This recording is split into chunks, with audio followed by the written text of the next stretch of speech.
Eyewitness News reporter Alpha Ramushwana has reported on the first test case of land expropriation without compensation in Ekurhuleni, east of Johannesburg. Do you remember my video on expropriation in South Africa? I read the Expropriation Act and I said, don't panic. The government can't just take your land. Taking the land without compensating you for it can only happen under very specific circumstances for the public good. That moment has arrived. While social media keeps pushing land grab and white genocide narratives that fuel tensions abroad, something real is happening on the ground. The land's worth is about 30 million rand. That's roughly 1.6 million US dollars. The city says it's needed for housing and development, and the owner says, take the land, but pay me what it's worth. Then the city says, we're paying nothing. There's going to be a court-directed mediation process happening this Friday, the 31st of October, to hopefully resolve the dispute. This is not a new case. The land was first seized in 2019,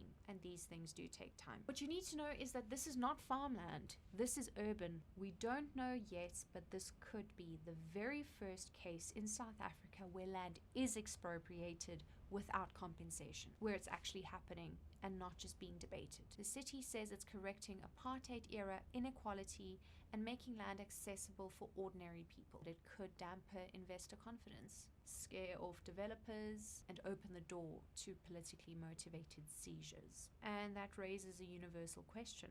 Who decides what's fair when land is worth more than money, when it's tied to history, justice, and belonging? Here's what matters. South Africa has courts, a process. Nobody is grabbing land overnight. The outcome here will set the tone for what public good really means. I'm Kat White, I'm a journalist, and I break down complex news stories so they actually make sense. So follow me for updates. This is a big one for the Global South, and it will affect international relations with South Africa, good or bad.